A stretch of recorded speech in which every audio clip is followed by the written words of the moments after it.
Okay, so I'm a big introvert and I don't like showing my face and stuff to people, so you get to go and look at my little dog on the floor.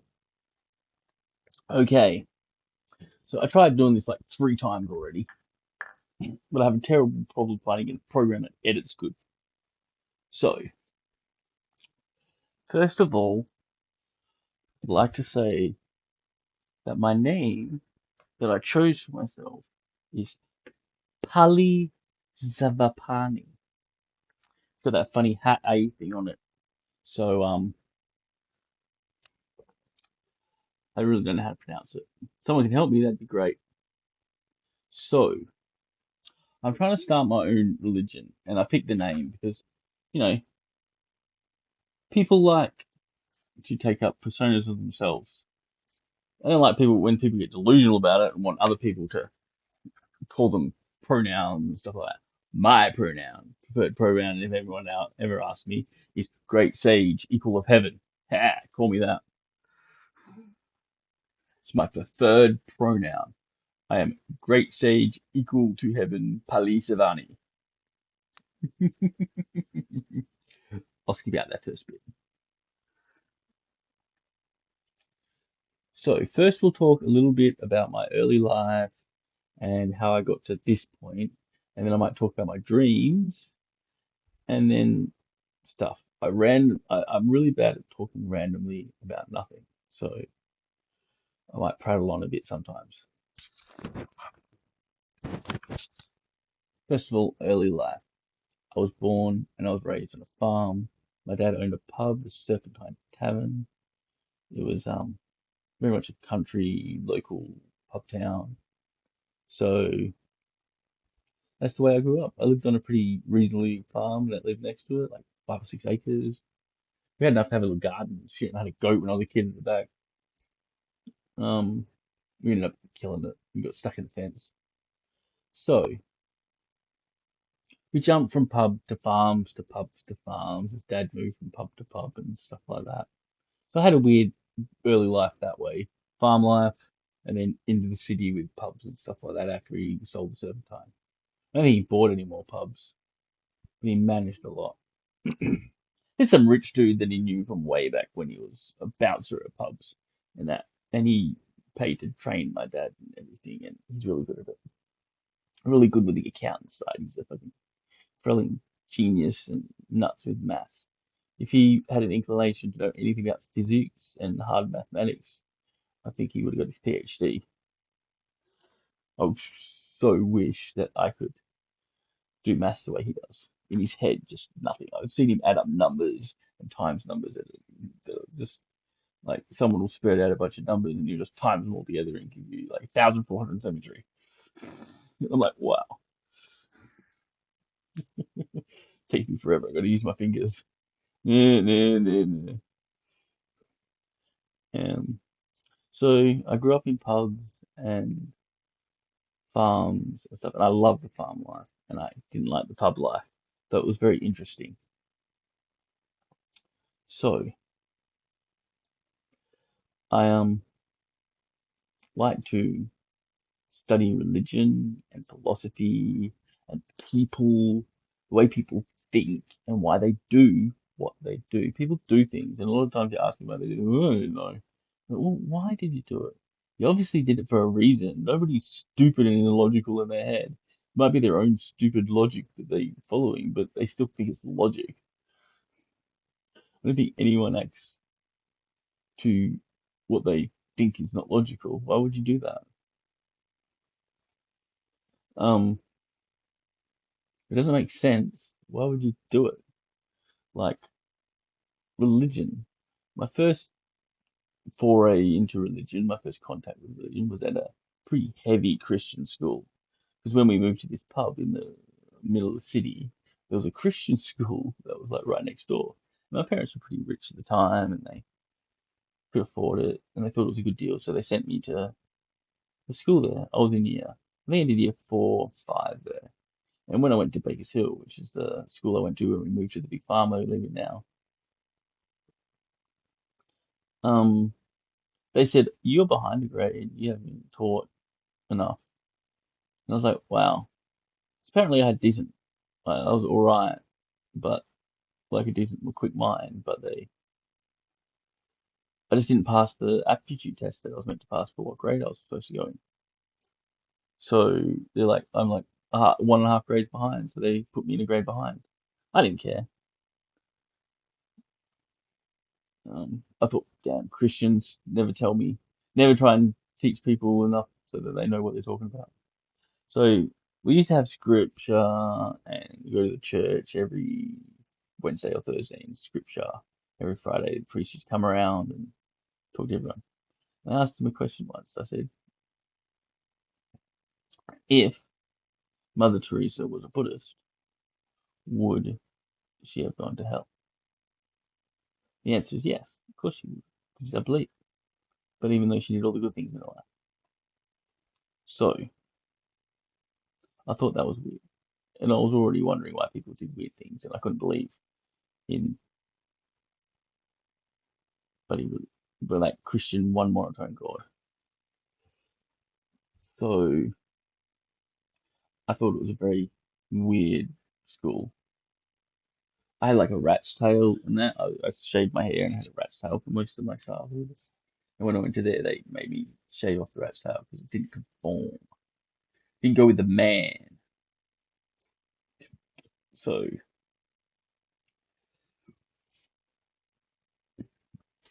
oh, sorry about the pauses. So when I got to the farm, I did upper high school and upper primary school, then all of high school. And my best friend at the time, he left to go down to some big black school down in Perth. So high school was a pain in the ass, and I left halfway through 11. It's the worst thing I ever do. Public service announcement, PSA. Stay in school, kids, don't do drugs. The worst thing I ever did. It's really hard for me to get a job about anything. Not that it matters, I'm on a disability pension at the moment. So, and when I worked for dad, because it's all I could do after I got work, and I was super fit when I was 20. I used to dig trenches and stuff like that. It was awesome. Um, I got into Buddhism because I watched Monkey, and I thought it was very interesting. Quotes like mischief blows back in your face, like oh, mischief like dust blows back in your face. A fool along the path comes to no harm, but what will two fools do? And this old proverb about a monk that goes on a sailing trip, and there's a big storm and it's going to sink, and all the sailors drop down on their knees and pray to their various gods. And the Buddhist monk looks around, grabs a rope, ties himself with a mask, and floats and survives on a desert island. The motto: prayer never works. Preparation and hard work always yields results. I like it. So my new religion is based mainly around spiritualism and a lot of Buddhism and ancient shamanic belief systems. I'm trying to be more of a belief system than a religion. My current working title is Logicism, which is a crap name, so I don't like it. What they call movies is the placeholder name. I ordered something online and it's like business or company name. I was like, Logicism, a modern faith system for look, a faith system for the modern farmer. It's spiritualistic, so it's all about animals and nature and stuff like that. And all my holidays are based around like when we can burn off or when we can't burn off, and you know our summer and winter because I'm in Australia, and all your holidays are reversed. It's a pain in the ass. Hope you like Kaylee. She's asleep. She's not doing much. Uh, she might get up and do something. She's funny. Watch and wait and listen. Oh, she's breathing. She's exciting. Okay, so Buddhism, ancient religions, and that. Aztec shamanism is really good. I watched the Aztec creation myth the other day. Really interesting. The whole end of the world's coming. It's all about the death and rebirth of the sun. It's really funny. It's really cool. How all the different gods, every 900. years, they sacrifice themselves and go into the sun, and the new sun's born. So each age is named after the new god. Like the Quetzalcoatl age is named after the god of wind, obviously, and it was the wind age called something. That's why they call them like it would technically be their like century or their millennium, every 1,000 years. They they have a really interesting calendar system. It's really digital. There's no like 365.4. It's 360. It's like I think 28 days in every month and 10 months. So yeah, month days are weird because they generally follow the moon for months. Um, and the moon cycle's weird. That's because the latest Aztec god became two of them went up to sacrifice themselves, and one became the moon and one became the sun because it's our current one. And he got annoyed, so he had to make a sacrifice to him for him to move, and he moves weirdly.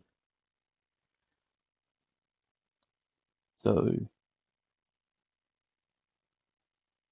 I like the god mushroom. I'm trying to try and put it into my rituals. If I ever get some. It's hard to get in Australia.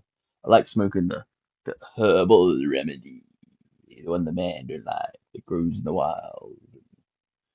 Everything I try is natural. I know YouTube don't like talking about drugs, but I've tried some, and most of what I've tried natural. Since I'm not going to get monetized much anyway, I might talk about it one day. Like my prison sentence, I might talk about that one day if I get a lot of views and decent followers and that. It's it's pretty serious, but I only got 10 months, so I don't know. It is pretty serious, and it changes people's opinion of me. So,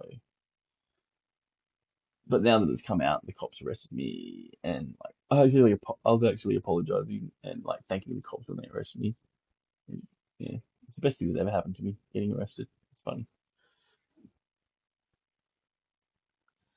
Um, Philosophy, and I really like philosophy and religion and all that sort of stuff, and where science and philosophy meet religion, where they turn over, where religion takes up the three questions. Why are we here? Who created us? And what's going to happen to us when we die? That's what religion's here for, to answer those three questions. And to make money. As George Carlin said, God's terrible with money. Needs more money. If the creator of the world, universe, would be good with his money. But no, he's bad as me. Bad as me is money, picking women. Though Mary was alright. Jesus' mother. But Jesus married a prostitute. I mean, I'm pretty sure that's what the Bible says, something like that. Because there's like three Marys in the Bible, but two of the Marys are one Mary, and he married the prostitute one. Well, they're the same one, really. Because he absolves her of the prostitution and she becomes a preacher. She was meant to be the first pope. Um, Try to look for the Gospels of Mary. So, because I think his wife's name is Mary, or whoever it is. It's a female one. And it's awesome. It talks about what does the Christ tell you in your bed while you're sleeping, the secrets he whispers to you in your pillow. All the other apostles are circled around her trying to get her to tell them what he talks about. So she gives them a little sermon, and that's her gospel.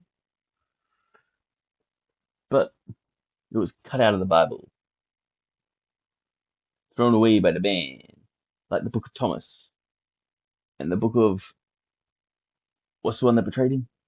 Yeah, Red Dwarf says that he actually was his half brother, and Judas betrayed him and actually dressed up and took the role of Jesus when he.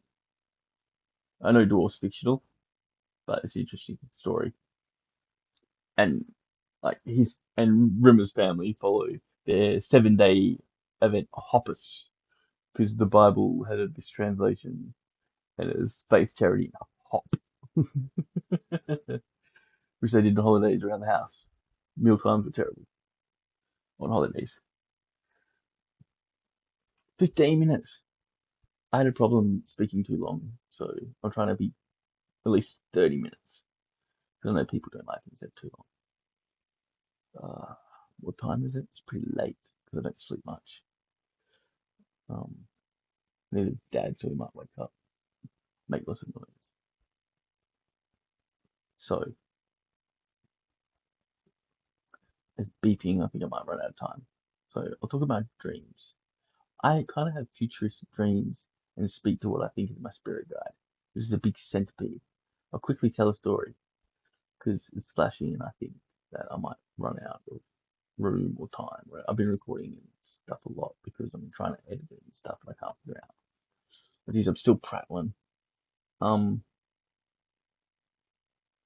so I dream and I see things in the future. I don't like it and I don't dream much because of my extracurricular activities that man don't like. Um, oh, I got more I want to say about something, but it's totally sidetracked. Don't want to say it. And sometimes I talk to dead people when I dream and my spirit guide. Like I've only ever talked to like ancestors that have come to me. I had a dream a while ago. I'll tell the story and I'll tell the other one another day because this one's slightly more interesting. I was having a normal dream and my dreams were always freaky. You know, I was like in some sort of apocalyptic war at the end of days and I was in a trench fighting. And I looked up and there's like this pub in the distance, like ones you see in the old movies. You've got fog all around it, and it's all lit up and stuff, and it looks like really otherworldly. So I was like, what the hell? So I'll go and walk into it. It seemed really out of place in my dream, like it came from somewhere else. Because as I said, it was like a post-apocalyptic warfield, a battleground, and there's this happy pub that all these old guys are drinking at. Like, what the hell? So I go in there, and it's full of really old men, like not old men, but like, but some of them are like really young and stuff like that. But most of them are oldish, and they're all old, survived war veterans. Some of them died young after they got out of the war, but none of them died actually in war. But they all went to war. They're kind of like the ones that Odin liked, but couldn't take because his rule is you have to die in battle. But they were great warriors, but they did die in battle. So he's like, I'll send you somewhere decent though, and you can drink for the rest of your life at a pub. And they're just all sitting around at different tables and that chatting and carrying on, doing war stories and stuff. So, and I love that sort of thing. I love talking to old people because they always have interesting stories. Even the most ordinary people have interesting stories. Like my dad's 75 and he rambles on and tells stories and stuff sometimes. And some of the things he tells are just so fascinating and stuff and so interesting. Um, so I love talking to old people, really old people, like that have lived a long time.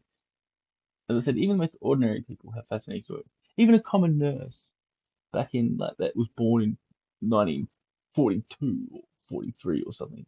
She would have some really interesting stories, man. I spent a lot of time in hospital because of my heart condition, and I've seen some shit in hospital, some stuff in hospital. And YouTube don't like swearing.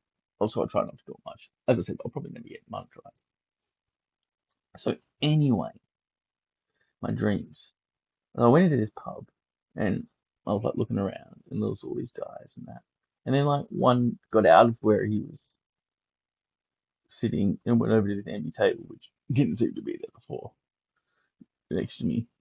Just like manifested in front of me while he was walking over to me. And we sat down and the beer appeared in front of each of us. And I sipped at it because I don't really like beer. I like cider. I don't know. Oh, she's waking up. Scratching. Whoa. Interesting. Interesting. She's gonna go back to sleep or she's gonna be. No, no, no, no. She go back to sleep. Yeah. As you can see, I've indulged in the man's herb. Well, the herb that the man do. They should legalize it and tax it. They do it in America. It's awesome.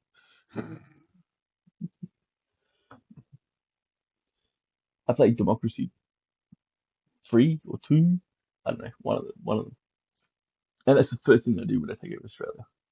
I legalize marijuana and I tax it, not very heavily. If you tax it too much, your poor rating goes up. And you're homeless people. So I tax it very, very lightly.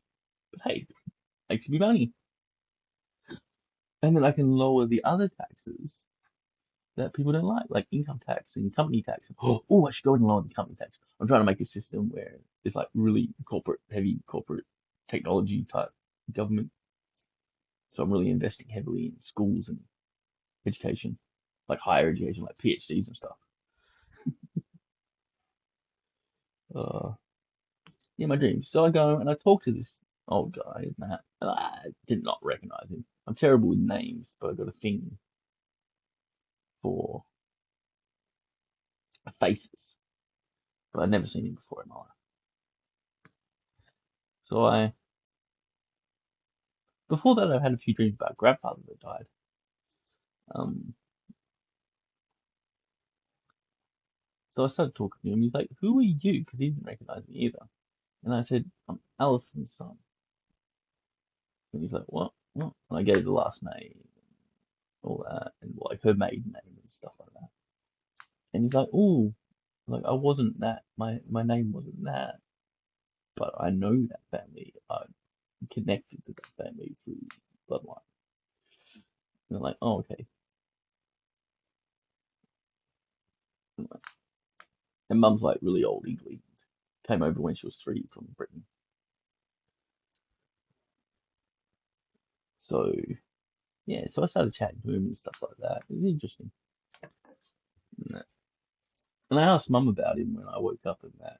I was like, I think he was like my great grandfather or something. He fought in World War Two and was kid in World War One, but didn't fight. He had some interesting stories. Uh, but mum can't remember any of her ancestors that fought in World War Two. So, and as he said, he wasn't very heavily connected to them. Probably one of his daughters married off to one of them or something. I don't know. To one of my ancestors. That'd be pretty cool. It's definitely my mum's side though. I don't really know my dad's side of the family very much. He's old. Most of them are dead. He was the youngest boy.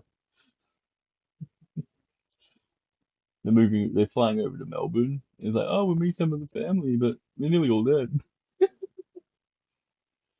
I think one of his sisters is still alive. 23 minutes. Let me keep recording. So yeah, I chatted to him and stuff like that. It was really, really, as I said, like I said, interesting too many times. And since it's still recording, I'll tell you the other story. When I was up in Geraldton doing vet nursing, and that 2 years of vet nursing, I love my dogs. I've got 7 of them. Technically, she's mum's dog, but they closed the door and put the aircon on, so she had to come to my room. She missed out. So yeah, I met this girl up in Geraldton, and that I didn't get to screw her. I'm pretty sexist in some ways, and not sexist in another. My best friend's a female, and she's married, got a hubby and kids and that. And I have no intention of ever trying to get with her. I think it would ruin our relationship terribly. And she's like a little sister to me.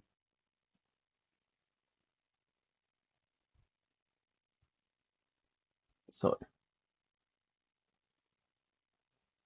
I yeah, and I saw her get evicted from her parent house. She was in some sort of group house and stuff like that. Like it was kind of Christiany, but wasn't, and that. And I told her about it. So now I'll never know if it happened because I told her or if I saw the future. It annoys me that one. So I don't tell people anymore. I just watch. I don't know if I should tell people.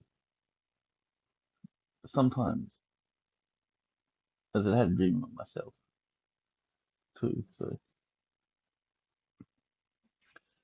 Uh, so it's getting close to 24. I do have notes here. I've got like 2 pages of notes, but last time I was talking for like nearly 2 hours. for an hour and a half to start with. I couldn't figure out how to edit it or even like get it up from where I saved it. And I tried so many different apps. I found this really cool rapping app, and I got a terrible voice and stuff like that. I hope I'm okay. So I might try it. I did karaoke. It was Alanis Morissette, and I'm a terrible singer, so I ended up rapping it. And they said, very good. I said, I wasn't in sync with the song at all. What else have I got to say in the last 5 minutes? I started my belief system about a month ago. I've made like a ritualistic fire pit area and stuff like that, and a place to meditate and stuff. It's not fire season yet, so I can't have a bonfire to sacrifice something and to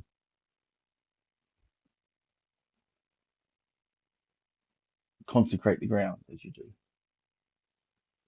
So I once read a book where one of the main characters was this child goddess that reincarnated into this warrior's daughter so she could better like control him because he was like this really faith Christian priest knight, and like a paladin. Again, competent man. So yeah, and it was really good. It's The Elenium and Timoleum by David Eddings. If you've read The Belgariad, you probably don't need to read it. He's got a very big problem with writing exact same stories.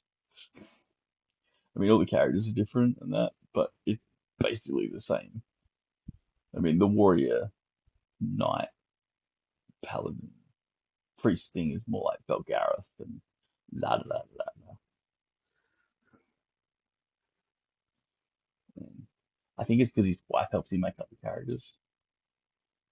And that one's David and Leith Eddings, I think. That's the Belgariad. A lot of these books are David and Leith Eddings, because apparently she helped him out way too much in the first book. So yeah, so I'm building a fire pit. I'm setting dates for my holidays and rituals and stuff like that.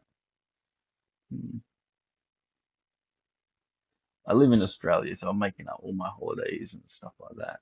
As I said, mostly I'm using um the way we do our fire seasons and our winter and summer and stuff. Like like the opening fire season is 1st of April, which is All Hallows Eve, and it's the harvest festival for the start of winter. Here it's the end of winter. Or it's just, no, yeah, it's the end of winter for you. It's the start of winter for us. But why we're allowed fires. Farm boy, fire is the enemy. How to survive if you get lost in the farmlands? And fire is the enemy. Don't touch fire. Fire, bad, bad, bad, bad, bad. Is what we got taught at school. And because of that, every kid at school had a little play with fire when this kid got in shit, got in trouble. That's what we do. I was burning ants on the bin and they dropped into the ground and started burning the ground. And we had like this wicked little fire pit with like it was like a front bucket of a loader. It was like $7,000. They got it for free. He's good like that. So it worked brilliantly as a barbecue. We tried growing potatoes in it, but it got too hot in summer. The metal. But it was brilliant for a fire pit. Dad put like spit on it and a big pan and everything. It was awesome. He roasted a whole elk for his 50th birthday. First time I ever tasted venison. It was awesome. First real gamey meat I've ever tried, other than kangaroo. But I know it's funny. We're the only country in the world where our native icons, the kangaroo and the emu, are pests, and we can shoot them and eat them. I've never tried emu. It's like ostrich. Someone wanted Dad to kill an ostrich. He's like, I ain't slaughtering it. I'll cut it up for you if you want. I ain't slaughtering it. Look at his neck. It's like, no, you shoot it. Look at its head then. The tiny head and a long neck. You can't slit its neck and try to fucking shoot it. I'm never going to give up swearing. So, yeah, it's 30 minutes, so I'll do the whole sign off thing. Subscribe, comment, blah, blah, blah. Please watch me. Please, please, please. I might put some sort of postcode up there and a post box. If you want me to send me anything, books that are strange and weird and are really hard to get hold of.